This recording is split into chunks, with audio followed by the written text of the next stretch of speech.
미사일은 핵탄두를 탑재하고 일본과 괌의 미군 기지, 나아가 미국 본토까지 날아가는 미사일을 말합니다. 북한은 이번 발사의 목적이 서로 다른 핵 운용 수단들의 준비 태세를 알리는 거라고 했는데요.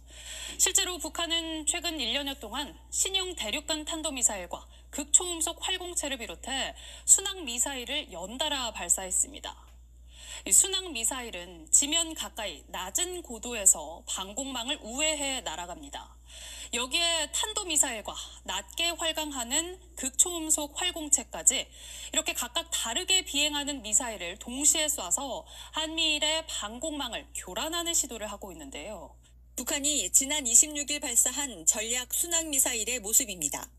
이동식 발사 차량에서 발사된 두 발의 미사일은 각각 약 2시간 10분 동안 일본 오키나와 미군기지 사정거리인 1,500여 킬로미터를 비행했습니다. 미사일을 처음 시험 발사한 건 2021년 9월.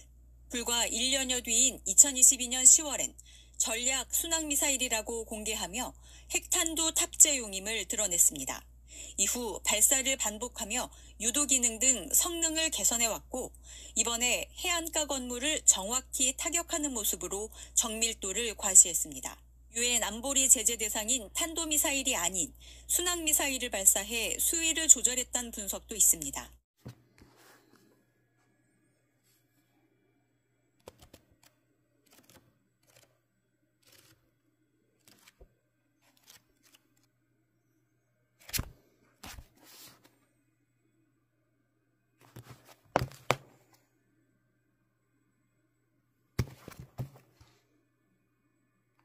안녕하십니까, 라온입니다.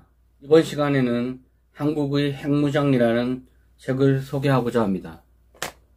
얼마 전까지도 우리는 새벽이나 자고 일어나서 북한이 핵미사일 실험을 하였다는 기사를 거의 일상처럼 다루었었죠.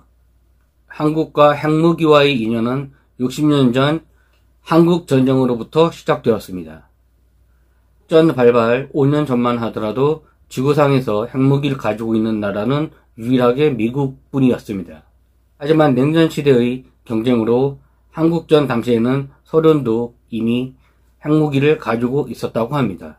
휴전협정이 끝남과 동시에 미국은 한반도에 주둔하는 미군에게 단거리 핵무기를 지원하여 한반도에 최초로 핵무기가 입성하는 계기가 되었습니다. 특히나 1959년과 1961년 배치된 마타도어 에이스 순항 미사일은 사거리가 1000km를 상회하여 중국, 소련, 영토까지 공격이 가능하였죠. 그러던 중 한국이 미국과의 군사 동맹에 있어 심각한 오류를 범하고 있다는 사실을 깨닫게 되는 사건이 발생합니다. 1968년 1월 21일 31명의 북한군이 청와대 1km 앞에까지 침투하여 군경과 시가전을 벌이게 되는 일이 발생합니다.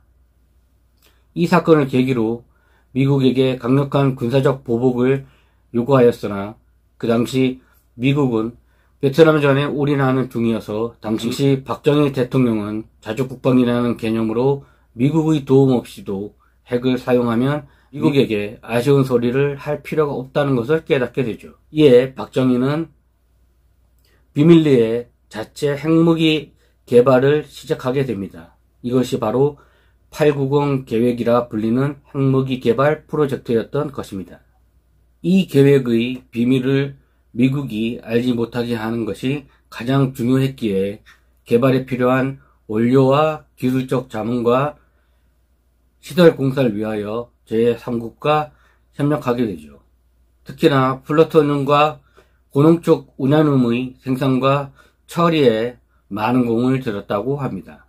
한국은 이미 1970년대 이런 노력을 통하여 핵무기의 설계, 제조에 필요한 기술과 장비, 물질 대부분을 입수하기 바로 직전까지 갔었다고 작가는 이야기합니다. 1975년에는 핵탄두의 설계 단계 마무리 단계까지 갔었으나 이런 일련의 독자적 핵무기 개발 계획을 미국이 알아버리고 맙니다. 무엇보다 미국은 한국의 핵무장은 북한, 일본을 포함한 동아시아의 핵무기 확산으로 이어져 자신들이 외교적, 군사적 영향이 감소하는 것을 두려워하여 우리의 자체적 핵무기 개발을 반대하고 나섭니다. 이런 미국의 압력에 결국 1976년 한국은 핵무장의 독자적 개발을 중단하기에 이릅니다. 그러던 중 지미 카터가 대통령에 당선되고 그는 박정희가 유신체제를 유지하며 권력을 독점하는 것에 대하여 진정한 민주주의 이름으로 증거를 하겠다는 생각으로 한국에서 주한미군이 완전 철수를 계획하기에까지 이르게 됩니다. 이에 한국은 다시 핵무기 개발에 자주국방이라는 이름으로 개발을 재개하게 되었죠. 1978년 한국은 독자 개발 탄도미사일 백곰의 개발에 성공하였으며 사건이 갖는 외교적, 군사적 의미는 상당하였죠. 180km 사거리로 평양까지 공격 가능하며 무엇보다 핵무기의 탑재가 가능하다는 것은 의미 있는 성과라고 평가되었습니다.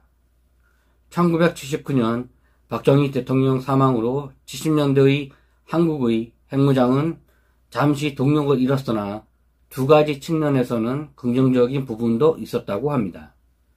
첫째는 닉슨, 카터 행정부의 일방적인 안보 축소, 철수에 있어 나름대로의 보완, 극복하려는 유력한 수단으로 핵무기가 지목되었고, 두 번째는 한국은 미국과의 군사동맹 외에도 국가 안보에 있어 자주적인 전략 마련이 필수적이라는 교훈을 얻은 것이죠.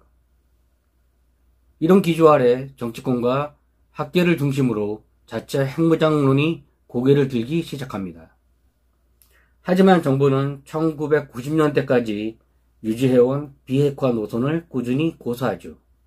또 김대중 노무현 정부의 집권은 대북 화해와 협력을 계승하는 정치 세력이었기에 한반도의 핵무장화는 다시 수면 아래로 사라지고 많은 시기가 도래합니다. 하지만 분명한 것은 바로 한국 정부에서 핵무장에 대한 금기가 깨어졌다는 사실입니다. 과거와는 달리 핵무장을 바라보는 대중의 시선이나 정치인들은 이제 이성적으로 받아들이기 어려워도 감정적으로 동조할 수 있는 주장과 사실, 논의 가능한 주제로 변화한 것이죠. 북한의 핵무기와 위협이 얼마나 심각하게 인식하고 있음을 나타내는 지표라고 해도 과언이 아닐 정도라고 생각합니다. 그 가진 북과 대치하고 있는 우리는 비핵화냐 핵무장이냐를 국민 모두가 심각하게 고민하고 결정해야 하는 그런 그리 반갑지 않은 선택지를 받아든 것이 지금 대한민국의 현실이라고 할 수 있을 것입니다. 2부에서 뵙겠습니다. 라온이었습니다.